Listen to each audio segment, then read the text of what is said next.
Hi everyone, thank you for joining us today. We are celebrating the World Intellectual Property Day, and this year the topic that has been chosen is IP and Youth Innovating for a Better Future.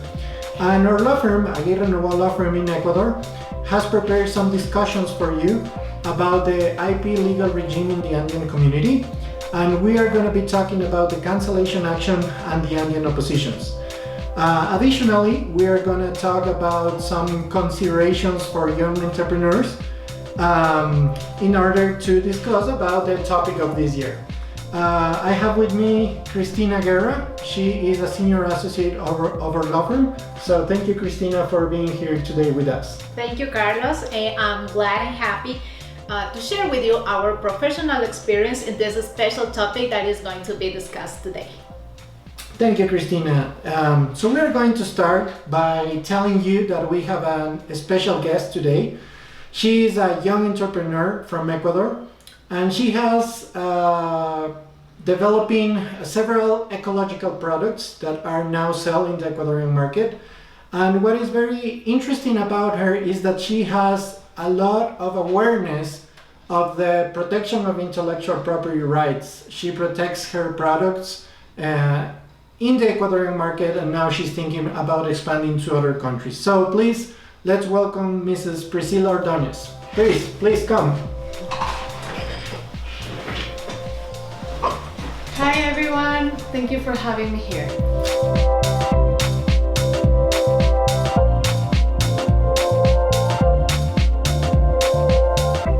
Thank you for being with us today, Priscilla. It's a pleasure to have you here. So as you all can see, Priscilla is the owner of this ecological company, and she has several products in the Ecuadorian market. So Priscilla, tell us a little bit more about your products and what do you do with them? Thank you. Yeah, I'm so happy to be here celebrating the Intellectual Property Day as well. So the company name is Verde. This is a company that provides different products, alternative reusable products to start a zero-waste lifestyle. So we have different brands like Sorber is the one for the straws, Cotter the one for the swabs, and Zipper for the bags. Aguirre Novoa has helped me along this process of protecting my trademark. Wow, Priscilla, this is very interesting. Please tell us, why did you decide to protect your trademark assets? Yeah, at the beginning we realized that competing just by prices, it was very difficult. So we realized that we needed to create a strong brand that could sell also the zero waste lifestyle. So in order to do that, I think protection and intellectual property is very important. So that's why we decided to register our trademarks. Congratulations, Priscilla. It's a very interesting project that you have, but I see that you have several trademarks. Did you protect all of them or just one of them? How many trademarks do you have, and in which countries do you have them protected? So we have different trademarks, and we started the protection just here in Ecuador first, but the plan is to expand to other countries like in the Andean community, maybe Colombia, Peru. Thank you. It's very, very interesting. And we see that you have this trademark Sorber, but it is with a 3R. What is the 3R means? Yeah, so here we had an intellectual property obstacle because the trademark is supposed to be called Sorber. That's how you pronounce it. Because this that looks like a 3 is an inverted E, but the IP office here in Ecuador, they read it like Sorb 3R, and that brought us some issues with another trademark called Sorbos. So if you pronounce both Sorber and Sorbos, they sound very similar. So we had to file an opposition for that one, and at the first instance, the IP office in Ecuador, well, they said it was different, right, because of these 3. So they rejected your opposition? Yes, so they rejected the opposition first, but then we appealed. We worked very hard on that because still our customers read it as Sorber. No one read it the other way. So on the appeal, we won, and now we can be in the market with our name without any other similar brands competing with us. So you believe that protecting intellectual property and investing in intellectual property is a very good decision, not only for multinational companies, not only for big companies, but also for entrepreneurs as you, because as we can see, she has a product and she has a competitor that have a similar name, and maybe that was affecting you in your economy, right?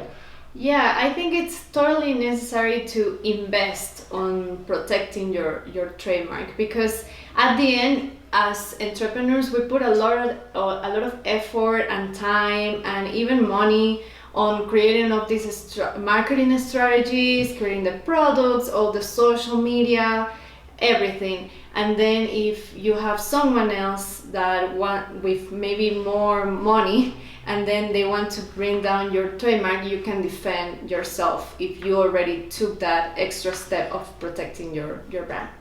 That's totally right, Priscilla, and congratulations for that. Congratulations for giving IP the importance that it deserves. It's very, very important for the development of economy and the growth of societies.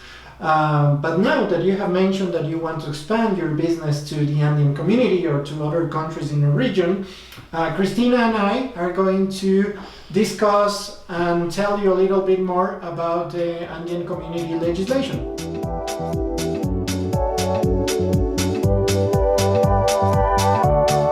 Christina, so it was very interesting, Priscilla's experiences, right? So now that we have seen that entrepreneurs they want to expand their protection to other countries in our region, why don't we tell our audience a little bit more about the Andean community? Can we explain them what it is, when was it created, what countries are part of this community, and maybe what is its objective? Sure, Carlos. Well, the Andean Community is a South American organization that was created in 1969. Wow, so it is even older than the European Union. Yeah, it is older. And the beginning it was conformed by Venezuela, Colombia, Ecuador, Peru, Bolivia, and Chile, but Venezuela and Chile left. So the 4 remaining countries are currently part of this organization.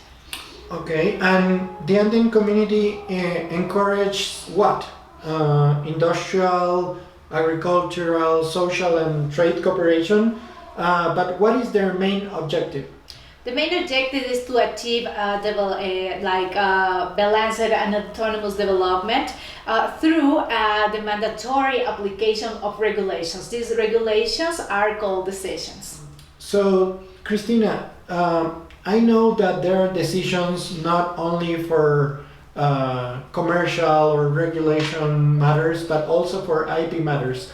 Can you tell us what kind of decisions do we have for IP matters? We have some decisions. The main ones is the decision 486 for industrial property matters like trademarks, patents, industrial designs. Also, we have utility models as well. The utility models, sure. Also, we have the decision 351 for copyright matters, and also which is very interesting is the decision 876 for country trademarks.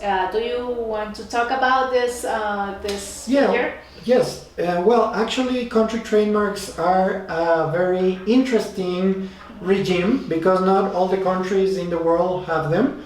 But here in our region, they're very common because countries in the Andean community, they want to promote and develop their economy by having these kind of trademarks that protect the image of the country and also promote the tourism, right? So they want to use this country trademark to bring more people to our countries, to develop the touristic places. And the Andean community has also created a decision for these matters.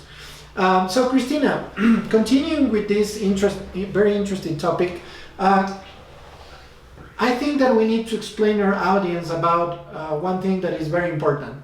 So if we have a community in South America, and we are seeing that entrepreneurs, they want to register their IP in all these countries. Do we have a community registration in the Andean community? No, we don't have like an international registration. There is not this figure. If you want to register a trademark or to have a patent, you have to do it in the nation of interest. You have to, it's country by country. Then. Country by country. Okay. It is ruled by the principle of territoriality. Okay. Yeah, it is. Okay, so it's not like in the European Union that you have this European Union or community registration. Here in Latin America, you need to go country by country. Okay, so if we have a community, then what are the advantages of having a community if we do not have a community registration? Maybe we can explain them about the advantages that they have. Well, we have two. The main advantage of in IP matters in intellectual property one of the tools that you can use is the Andean opposition and the cancellation action. Yeah. Okay. Why don't we start speaking about the Andean opposition? Sure, Carlos. The Andean opposition is a tool that you can use when you are the owner of a trademark registration or even a trademark application. You can file an opposition in another country. Oh, so it's like an international opposition. Yeah, it is. Okay. And there is a requirement that you have to file an identical trademark that is opposition based in the other country that you are going to file the opposition. Okay, so it means that if you file an Andean opposition, at the same time, you need to file also the trademark application in that country. Yeah, it is important what you said, that is in the same time. It has to be the same time you file the opposition, you have to file the trademark application. What happens if you file the application later? The trademark application later? No, the trademark authority can deny the Andean opposition if you do that. Okay, so make sure that if you decide to file an Andean opposition, you also need to file a trademark application in that country. Yeah. So, for example, if Priscilla, she has server in Ecuador, and if she sees another similar or identical trademark in Colombia, but she does not have a registration or application in Colombia, she can still file an Andean opposition based on the Ecuadorian trademark, right? Yeah. But when she files the opposition, she also needs to file the application in Colombia. In Colombia, okay. Yeah. This is individually examined, the application. Oh, okay. So even if you win the opposition, the Andean opposition, the application will follow the same rules. Yeah, the normal procedure. Yeah. So you can even get another opposition against that trademark. Yeah, it is. Wow. So you can have a change of oppositions. Yeah. It's a big change. Okay, so maybe you need to request legal assistance for this kind of procedures, because there are international legal procedures that may require legal assistance, right? Yeah, it is important. I hope all this information is useful for our audience and they understood a little bit more about how the Andean oppositions work in our region. But now, Cristina, we can talk about the second procedure that we have as being part of the Andean community, which is the cancellation action, which is not Andean cancellation action. Mm-hmm. It is a country cancellation action, but with some specifications or with some benefits as being part of this community, right? So why don't you tell us a little bit more about this legal procedure, and then we can keep talking about the requirements and the benefits that you obtain once you cancel a trademark in any of the countries in the Andean community. Sure, Carlos. Well, the cancellation action for non-use is a legal procedure that can be filed for any interested person against a registered trademark that has not been used for 3 consecutive years in the market. Perfect.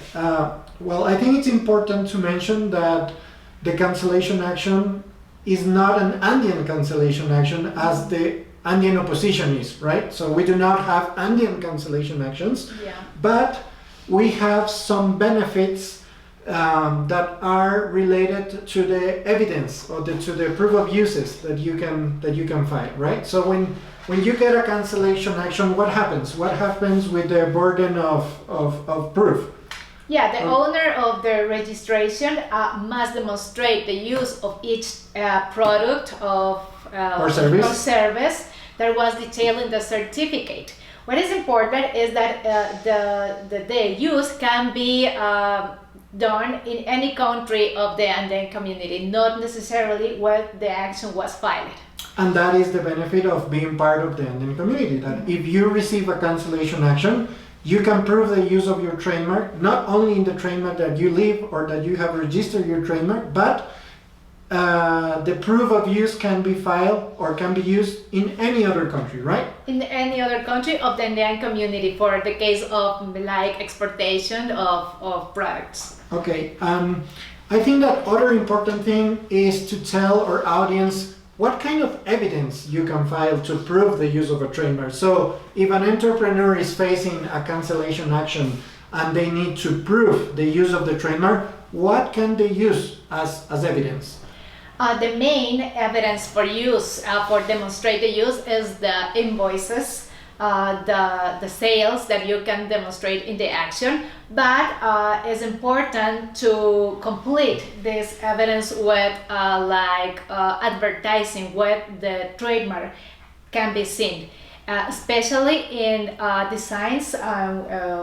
design the trademarks and figurative trademarks. Okay, and you can also use like the packaging of the trademark as evidence or not? Yeah, it is important to mention that you can use the packaging, but always the date of use in the packaging or in the invoices or even in the advertisements must appear somewhere that the authority can see.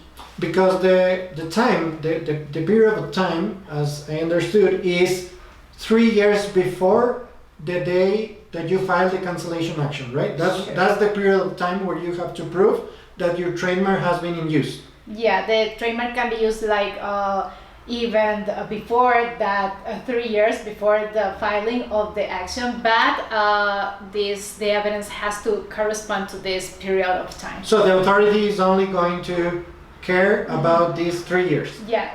If you have before, it doesn't matter. It doesn't matter. Okay. That is all that it's going to take. That is going to be taken into account. Yeah. Okay, perfect. Other thing that we consider important is to mention about new cases that have arisen in these recent times and that we consider important to share with you. And that is one of the reasons that we choose the cancellation action, because in the Ecuadorian procedures, there has been some recent resolutions that are very interesting to share with you. So entrepreneurs or companies can know what to be aware of, right? So why don't we, Christina, start by telling or sharing the cases that we have had recently about cancellation actions? Well, it's important first to mention that the law states that this legal action can be started by an interested person. Exactly. I mean, what is an interested person? An interested person is anyone that is interested in obtaining rights over their registered trademark that has not been used. When you say interested person, this person needs to prove that they have interest in obtaining that trademark, like by applying for that trademark, or just to demonstrate that they're in the same business sector. What do you think about that? Well, the law doesn't state that you have to demonstrate that you are in the same business sector or if you have a previously application, but in some recently decisions of the trademark office, they require that you have to demonstrate that there is a real interest in obtaining the cancellation. Yeah, so well, now we would like to share a case with you that we recently have here in Ecuador. This case is Oscar William Nicho Palomares versus Compañía Anónima Café Fama de América, in which Mr. Nicho wanted to obtain the trademark Fama de América that he thought it was not in use in the Ecuadorian market. So we proceeded to file a cancellation action for non-use. but Oscar, he didn't want to file the application with the cancellation action, and he wanted to wait to see if he obtained the cancellation, and once he obtained the cancellation, file the application. Do you think that's correct? That's a good way to do it? Or in order to file the cancellation, he needed to also file the application? Yes, the law states that once that you have a favorable decision in a cancellation action for non-use, then you have 3 months to file the trademark application. So if the client desires to wait, it's the law allows it. Okay, and that is the interesting point of this case, and this is why we wanted to share it with you, because we have been talking with some other colleagues in other law firms, Ecuadorian law firms, that have had the same issue, right? So when we are filing a cancellation action in any country of the Andean community, you do not need to prove that you are an interested person by filing the application. You can only mention that you have interested in obtaining that registration or that mark because you are in that business sector, or because you want to open a new business with that name or with that trademark. But the law does not explicitly state that you need to file the trademark application to demonstrate that you have interest, right?